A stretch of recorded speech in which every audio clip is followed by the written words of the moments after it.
Hola a todos, ¿cómo estáis? Pues en el vídeo de hoy, como veis en el título, vamos a comenzar una nueva serie que va a ser la serie de web hacking, en la que vamos a ver distintas cosas que tienen relación con el hacking web. En este vídeo, en el vídeo de hoy, como leéis en el título, pues es conceptos básicos. Vamos a ver conceptos bastante básicos de cómo funciona una página web, unos pequeños diagramas para ver ese flujo y simplemente algunos conceptos para ponernos en situación. Con la consecución de los capítulos iremos viendo cosas básicas a cosas un poco más avanzadas. Todo esto se hace con una intención didáctica, es decir, una intención de aprender. Los conocimientos que se puedan adquirir en estos vídeos no se deben de utilizar para fines maliciosos, ya que bueno, las actividades o las cosas que haga cada uno son responsabilidad única y exclusiva de cada uno. Dedicaré vídeos exclusivamente a lo mejor a una vulnerabilidad en específico, eso ya en capítulos posteriores, como digo.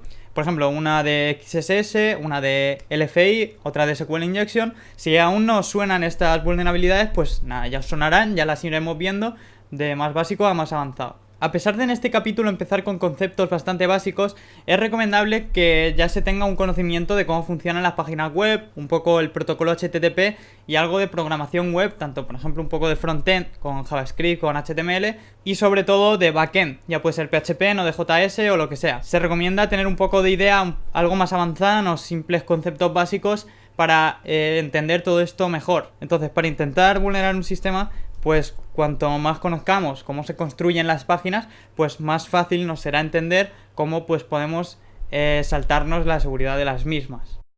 Bueno, comencemos con ¿qué es una página web? Bueno, eso lo sabremos todos, ¿no? Porque si estás viendo este vídeo, sabes ya lo que es una página web. Por ejemplo, lo que estáis viendo aquí a continuación es una página web. Veis aquí mi canal. Tiene varios elementos, imágenes, textos, etcétera. Todo esto internamente no es más que HTML, que el lenguaje HTML. HTML es un lenguaje de maquetado, es el que se encarga de poner cada elemento de la web, cada texto, cada imagen o lo que sea, en un orden específico o en una posición más o menos específica. Luego también en la parte del cliente, ¿vale? De lo que es la web, tenemos JavaScript.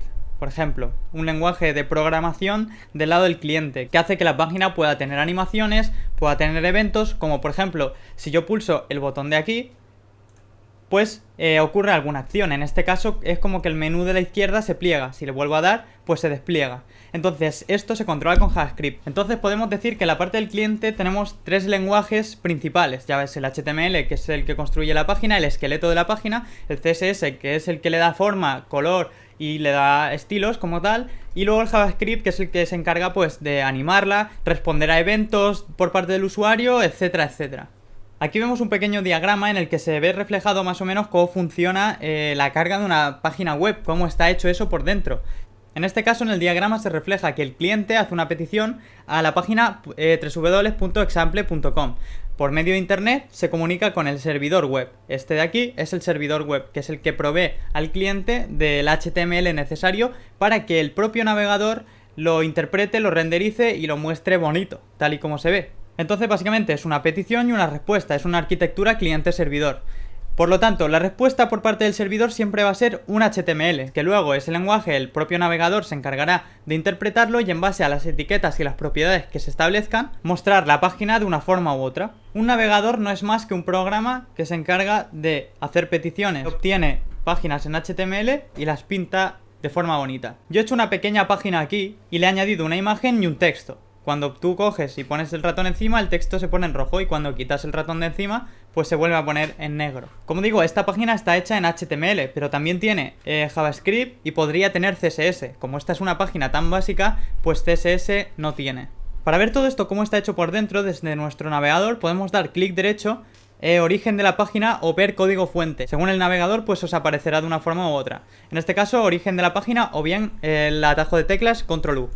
Si vamos aquí vemos el HTML del que está formada esta página, es algo muy básico. Aquí veis las etiquetas principales y por ejemplo veis aquí una etiqueta que representa la imagen, otra que representa el título y aquí una función en JavaScript que es la que se encarga de cambiar el color. Lo que veis aquí exactamente es lo que recibe el navegador por parte del servidor. Simple texto HTML. Pues eso, el navegador se encarga de hacer las peticiones al servidor que corresponda en base a la dirección que el usuario ponga en la barra de búsqueda y de recibir el HTML y representarlo en la pantalla. Esta comunicación entre cliente y servidor, como hemos visto en el diagrama, pues se establece por medio de un protocolo llamado protocolo HTTP, que al final es algo que nos suena a todos, porque cada vez que visitamos una página vemos HTTP o HTTPS. Es el protocolo que se encarga de hacer funcionar todo esto. En este protocolo, el cliente, ¿vale? El navegador le envía unas cabeceras determinadas con algunos datos, algunos parámetros que el servidor web puede necesitar, y este al recibirlo pues le responderá en base a estos parámetros y le devolverá la página HTML. Aquí podemos ver algunos de ellos, por ejemplo en el lenguaje en el que se van a comunicar, el navegador con el que se está haciendo esa petición y otras cosas de bastante interés, por ejemplo cabeceras como pueden ser las cookies, que son muy importantes. Que bueno, eso ya lo iremos viendo, ya especificaremos qué es una cookie realmente, qué es lo que guarda o qué es lo que pasa con ellas. Y pues el servidor también responde, aparte de con el HTML, con algunas cabeceras que también le dan información al cliente, en este caso al navegador en sí mismo. Estas cabeceras son bastante importantes, son más importantes de lo que parece, porque muchas de estas cabeceras se pueden manipular a veces con la intención de penetrar en la página. El navegador también nos provee, entre otras cosas, de unas herramientas de desarrollador. Estas herramientas de desarrollador, tal y como dice el nombre, están hechas sobre todo para los desarrolladores, para ayudarlos a depurar o ayudarlos a ver las peticiones, las respuestas, a ver si todo está yendo bien. Igualmente a los analistas de seguridad esto también les puede ayudar. Las opciones del navegador podemos abrirlas, por ejemplo, con clic derecho, inspeccionar elemento, y aquí pues se nos abre básicamente algunas opciones, como puede ser la consola, los archivos que forman la página, entre otras pestañas que nos pueden servir de ayuda. Esto puede variar un poco en base al navegador. Ahora también me apoyo en un diagrama que ayudará a entender la diferencia entre páginas estáticas y dinámicas. ¿Qué significa que una página sea estática y una página sea dinámica? Pues básicamente el diagrama es muy parecido al que hemos visto al principio, ¿vale? La comunicación se establece de la misma forma, pero las páginas estáticas es simplemente yo te hago una petición y el servidor devuelve un fichero puramente HTML y ya está. Por parte del servidor no se hace ningún tipo de procesamiento, no se acceden a bases de datos para mostrar datos determinados, no se consultan datos, no se procesan, sino que simplemente ya tenemos un fichero HTML con los datos puestos ahí a pelo y el servidor simplemente se encarga de devolverlo.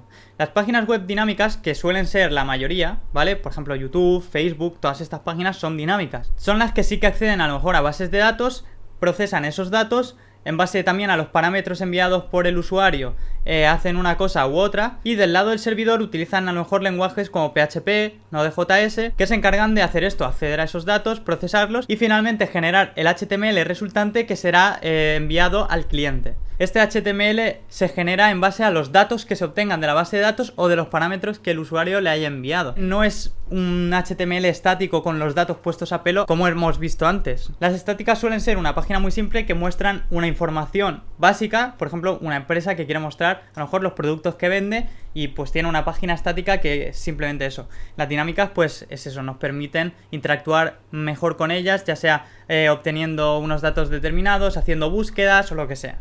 Por lo tanto, como os podréis estar imaginando, las páginas dinámicas tienen mucha más chicha, son más propensas a recibir algún tipo de hackeo, ya que tienen conexiones con bases de datos, reciben datos por parte del usuario que pueden ser manipulados, etcétera, etcétera.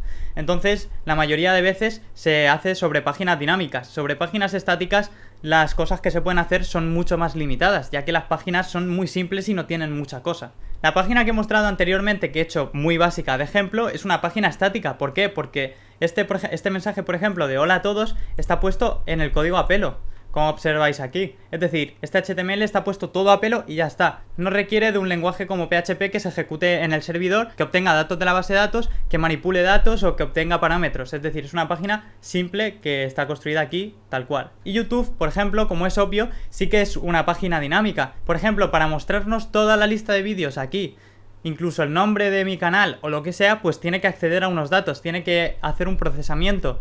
Y esa sería la diferencia principal y los dos grandes grupos que podemos diferenciar de páginas web en base a si son estáticas o dinámicas. Errores en la programación de los lenguajes del lado del servidor pueden llevar a cabo, por ejemplo, en vulneraciones de la base de datos. Es decir, un usuario malicioso que consiga vulnerar una de estas páginas, pues podría obtener toda una base de datos entera con los datos personales, las contraseñas y todo lo que os podáis imaginar que se pueda almacenar en la base de datos de todos los usuarios, por ejemplo. Esto es algo muy grave, por lo tanto, está muy bien conocer los riesgos que hay, para también saber cómo protegernos y qué medidas podemos llevar a cabo para que estas cosas no nos pasen. Al igual que se pueden obtener datos de la base de datos de forma ilícita, también se puede incluso acceder a lo que es el servidor web entero y de ahí continuar, y una vez se tiene control del servidor, intentar entrar en lo que es la red interna, a lo mejor de una empresa, de la empresa que está proveyendo eso. Eso ya sería ir escalando sobre distintas vulnerabilidades para obtener un control absoluto. Pero vamos, que de pequeños fallos que son bastante frecuentes se puede llegar a realizar acciones que son muy peligrosas. Entonces, tenemos que tener conocimiento de esto para saber cómo protegernos. Por lo tanto, en esta serie de vídeos veremos sobre todo cómo explotar estas vulnerabilidades, pero también tener la intención de alternarlo con una serie de vídeos en las que explique cómo evitar estos fallos, cuáles son los fallos más frecuentes, cómo parchearlos y de esta forma pues que no nos puedan atacar a nuestra web y que, por ejemplo, los datos de nuestros clientes no corran peligro. Que sobre todo con las nuevas leyes de protección de datos, las consecuencias serían muy duras. Por lo tanto, para finalizar con este vídeo de conceptos básicos de cómo funciona una página web, vamos a recapitular todo. Un cliente hace una petición al servidor pidiéndole unos datos determinados de una web. Es decir, quiero visitar una web. Todo esto se lleva a cabo a través del protocolo HTTP. Esta comunicación entre el cliente y el servidor se establece por medio de unas cabeceras que se envían tanto del cliente al servidor como del servidor al cliente para que ambos tengan una información básica para saber cómo comunicarse. Lo que siempre va a responder el servidor es una página en HTML que será enviada al cliente y que el navegador se encargará de representar. Pues yo creo que ya está, hasta aquí ya hemos visto los conceptos básicos, muy por encima, pero a lo mejor han ayudado a esquematizar un poco el funcionamiento de todo esto. Entonces, espero que os haya gustado. Si tenéis alguna sugerencia, alguna duda o lo que sea, podéis dejarlo en los comentarios. Y nada, hasta la próxima.